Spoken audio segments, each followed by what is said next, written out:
Hello guys, welcome back to Pranay Gangan classes. Sir, आज है 17 अप्रैल और आज से एक महीने बाद 17 मई को अपना लॉ का पेपर हो जाएगा खत्म।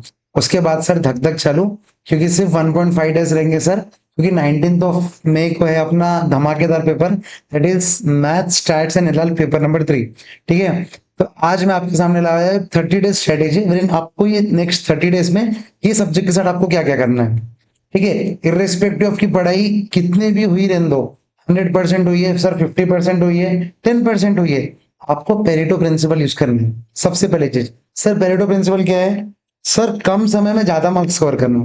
तो हमेशा सर इसको सीए इंडस्ट्री के भाषा में बोलो तो एबीसी कैटेगरी।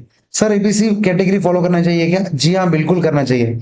देखो, अगर आपकी पूरी पढ़ाई हुई हुई है तो आपको ये चैप्टर वाइज रिवीजन करना है। ठीक है, सबसे पहले time value of money 14 marks का। आपकी अगर 100% पढ़ाई हुई तो ये पैटर्न में रिवीजन करो। अगर आपकी पढ़ाई नहीं हुई फिर भी आप ये पैटर्न में पढ़ो, कि सो दैट अपना पहले ए कैटेगरी कंप्लीट हो जाए। समझ रहे क्या आप? देखो, A category 14 marks, chapter 13 and 14 of statistics 20 marks, logical reasoning 20 marks, और chapter 1 2 3 that is ratio proportion indices logarithm equations and linear inequalities. बहुत इजी चैप्टर्स है और 10 मार्क्स दिखे जाएंगे अपने को। ये टोटल मिला के 64 मार्क्स। अगर आप ये चार टॉपिक्स अच्छे से करते हो ना, तो बेर मिनिमम 40 तो नहीं गए। ठीक है, 64 में से मैं सिर्फ 40 पकड़ रहा अभी भी। समझ रहे? मान लो यहाँ पर अपने को सिर्फ 30 ही मार्क आते हैं, ठीक है, इसका 50% आते हैं, तो फिर अपने को कैटेगरी बी परफेक्ट करके जानी है। ठीक है, दैट इज एबीजीपी जो 5 मार्क के लिए आएगा, सेट्स रिलेशन फंक्शंस 5 मार्क के लिए, correlation regression index numbers 84 marks. इतना तो कंफर्म हर एक बच्चे को करके जाना चाहिए, आपकी पढ़ाई कितनी भी कम हुई रहने दो या कितनी भी ज्यादा हुई रहने दो। ठीक है, 84 मार्क्स का तो अच्छे से करके जाना ही है आपको। ठीक है, इन ऑर्डर टू स्कोर 60+। उसके बाद अगर आपके पास टाइम मिलता है, परम्यूटेशन और कॉम्बिनेशन। अगर आपको परम्यूटेशन कॉम्बिनेशन नहीं समझता, आज ही मैंने यही यूट्यूब चैनल पे डिटेल में शुरू किया है, 2x की स्पीड में उसको देख के कवर कर सकते हो। परम्यूटेशन कॉम्बिनेशन बहुत इजी, मैंने डिटेल में पढ़ाया है, आप कर सकते हो। ठीक है, ये सीरीज में आपको फॉलो करना चाहिए। सबसे पहले ये हो गया कवरेज ऑफ क्वेश्चंस, मतलब coverage of chapters. Second sir, अभी देखो एंड टाइम में आपको है ना practice more number of questions. ठीक है, जिसका एक बार रिवीजन हो गया, आपको बार बार कॉन्सेप्ट्स नहीं पढ़ने, क्योंकि आईसीआई की बुक में है ना लिमिटेड नंबर ऑफ क्वेश्चंस है। तो आपको क्या करना है, ज्यादा से ज्यादा क्वेश्चंस प्रैक्टिस करना है। सर, एक्स्ट्रा क्वेश्चंस कहाँ मिलेंगे? सबसे पहला टारगेट तो अपना आईसीआई का मॉड्यूल 100% होना चाहिए। ठीक है, एक तो अपना एक्सरसाइजेस पूरे करो, इलुस्ट्रेशंस पूरे करो, और एडिशनल क्वेश्चंस बैंक अगर कर सकते हो तो बहुत बढ़िया, नहीं तो उसके वीडियोस तो भी देख लो, यूट्यूब पे सबकी वीडियोस मिल जाएंगे। मेरे ही चैनल पे आपको हर एक, मतलब ईच एंड एवरी टॉपिक की एडिशनल क्वेश्चन बैंक अलग अलग सेपरेट वीडियो आपको मिल जाएंगे। आपको अगर टाइम नहीं है सॉल्व करने का, आप देख लो, फिर आपको मालूम पड़ेगा कि ऐसे टाइप का भी क्वेश्चन आ सकता। ठीक है, most important thing, previous year questions. इससे क्या होगा पता है क्या? कुछ न्यू कंसेप्ट आपको लगेगा कि भाई ये कंसेप्ट तो मैंने पढ़ी नहीं, ऐसे टॉपिक के भी क्वेश्चन आते हैं। कभी कभी क्या होता है, कोई कंसेप्ट अपन पढ़ लेते हैं लेकिन ऐसे उसको घुमा के देता, तो वो जब तक आप क्वेश्चंस नहीं सॉल्व करेंगे ना, आपको समझेंगे नहीं कि वो कैसे फॉर्म में ऐसे क्वेश्चंस पूछता। ठीक है, तो प्रीवियस ईयर क्वेश्चंस देखना इज मोस्ट इंपॉर्टेंट। सर, कितने प्रीवियस ईयर क्वेश्चंस? कम से कम 5 से 6 अटेम्प्ट के देखना चाहिए, दिस इज कम से कम। आपके पास अगर ज्यादा टाइम है तो 10 कवर करना चाहिए। ठीक है, next sir, RTPs and MTPs cover maximum possible, 5 minimum है, मैक्सिमम आपकी मर्जी, आपको आप जितना कर सकते हो उतना कवर करो। ठीक है, क्लियर है क्या? बोलो, ये चीज क्लियर है? नेक्स्ट, क्या होता है अक्सर 1.5 डे में अपन ईच एंड एवरी क्वेश्चन नहीं कर सकते, तो आपको क्या करना है, अभी से मार्क करना है क्वेश्चंस जो लास्ट डे पे देखेंगे।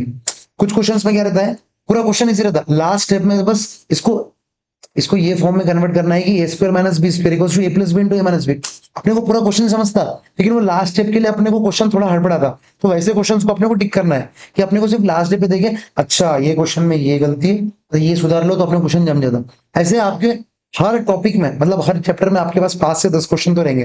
तो अभी जो 30 दिन में आप जितना भी पढ़ोगे ना मैथ्स, तो वैसे क्वेश्चन स्टिक करते चलो, क्योंकि लास्ट में मैं बता रहा 1.5 डे में कुछ कवर नहीं होता बहुत ज्यादा। आप बोलोगे मैं पूरे क्वेश्चंस देखूंगा, पूरे क्वेश्चंस देखूंगी, कुछ नहीं होता। समझ रहे?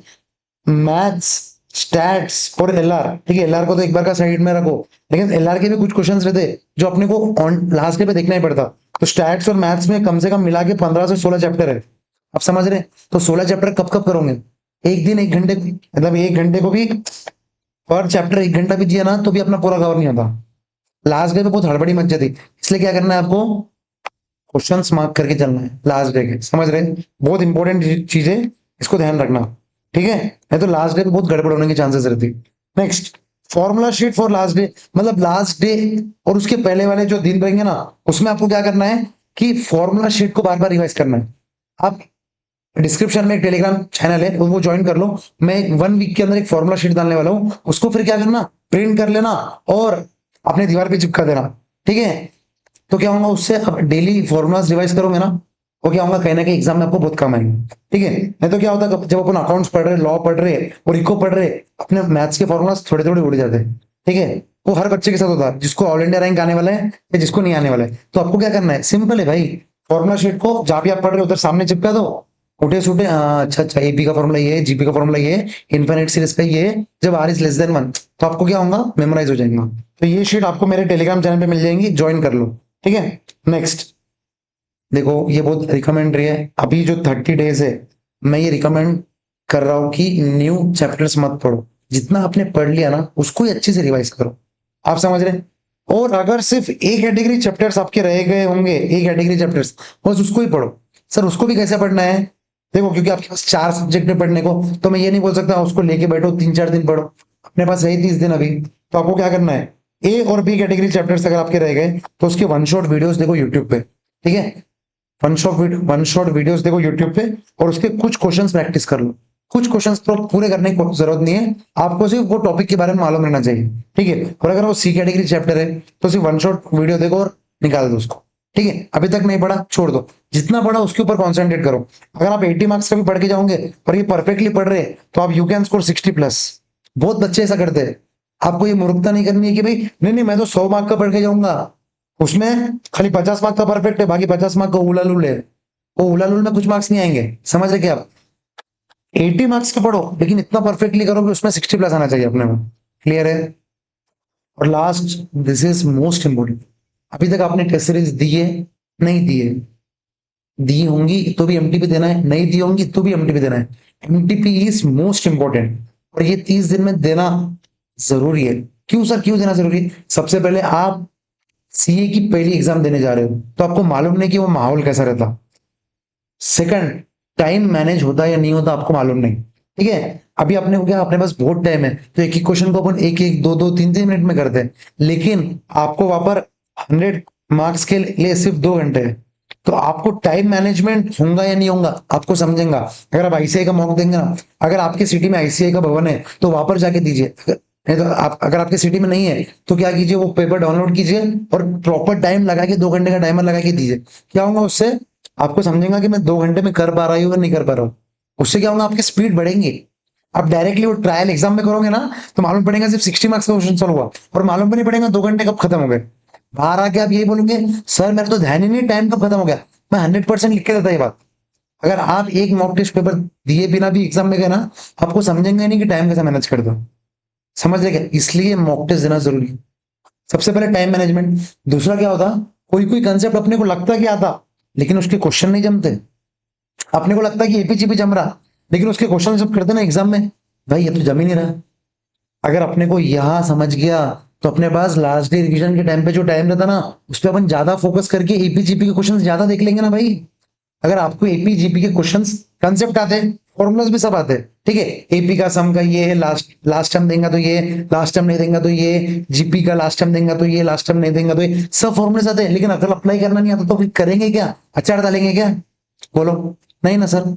तो क्या होगा, आप जब एमटीपी का पेपर दोगे ना तो आपको समझेगा, अरे साला मैं तो सोच रहा था सीक्वेंस एंड सीरीज मेरा स्ट्रांग है लेकिन मेरे को तो उसके क्वेश्चन ही नहीं जम रहे। तो लास्ट डे पे आपको वो जब दिमाग में रहेगा कि मेरे को नहीं जम रहा, तो लास्ट डे जब रिवीजन रहेगा ना तो वो आपके लिए बहुत हेल्पफुल रह जाएगा। आप एपीजीपी पे मतलब वो क्वेश्चन, वो उसके ज्यादा क्वेश्चन प्रैक्टिस करोगे, समझ रहे आप? इसलिए मॉक टेस्ट देना इंपॉर्टेंट है। एमटीपी वन अभी रिलीज होने वाली है कुछ दिनों में, उसका मैं यूट्यूब पे वीडियो पे लाऊंगा, लेकिन उसका सोल्यूशन जब भी देखना, आप एक बार खुद से सॉल्व करना पूरा, उसके बाद मेरा वीडियो देखना। जो जो क्वेश्चन नहीं जमे मैं टाइम डाल दूंगा, उधर जाके देख लेना, ठीक है? So that's it for this video guys. Last 30 days है, इस सब में मैंने एक चीज नहीं लिखी, दैट इज बी पॉजिटिव, ठीक है? आप जैसा बोलोगे वैसा होगा। आप बोलोगे मैं पास नहीं हो सकती तो नहीं चाहोगे, क्योंकि देखो आपको ही मालूम है हार्श रियलिटी है आईसीआई की कि 25% रिजल्ट इज मैक्सिमम। मतलब 75% लोग फेल होने वाले हैं। उसमें भी अगर आप नेगेटिव रहोगे तो कहाँ से पास होंगे? सो पढ़ाई is totally different and self confidence is totally different. समझ रहे हैं? तो आपको कॉन्फिडेंट रहना बहुत जरूरी है। लास्ट कुछ कुछ लोग, मैं आपको बताना सच्चाई है, मैं फेक नहीं रहा, कुछ कुछ लोग 70% पढ़ के जाते लेकिन कॉन्फिडेंस 200% लेके जाते, वो पास हो जाते। तो कुछ कुछ लोग 100% पढ़ के जाते और कॉन्फिडेंस 50% का लेके जाते, फेल हो जाते। This is harsh reality. समझ रहे? क्लियर है? ये सब दिमाग में पॉइंट्स रखना। और all the best for your strategy, strategy बोल रहा study.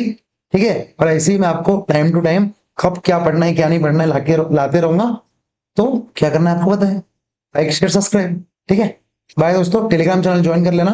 Formula sheet, last day revision की कुछ इंपॉर्टेंट टिप्स वगैरह मैं टेलीग्राम चैनल पे डालते रहूंगा, तो टेलीग्राम चैनल ज्वाइन कर लो और ये चैनल को सब्सक्राइब करके रख लो। बहुत काम आने वाला है 17 मई के पहले, बहुत कंटेंट आने वाला है ये चैनल पे। और दो और मैराथन भी लेने वाले हैं अपन। जैसे ही आप लॉ के पेपर की बताओगे, अपना मस्त 7-8 घंटे का मैराथन रहेगा। फिर अपन कम से कम 60 to 70 मार्क्स कवर करेंगे और अगले दिन अपन बाकी के 30 मार्क्स का कवर करेंगे। ठीक है? सो आ जाओ दोस्तों, मिल के साथ में May 25 क्लियर कर देते। यूट्यूब पे कमेंट करके जाओ कि हाँ सर ये चीजें मैं सब फॉलो करूंगा विद कॉन्फिडेंस।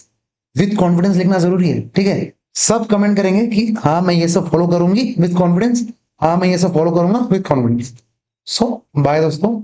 ठीक है? मिलते हैं नेक्स्ट वीडियो में।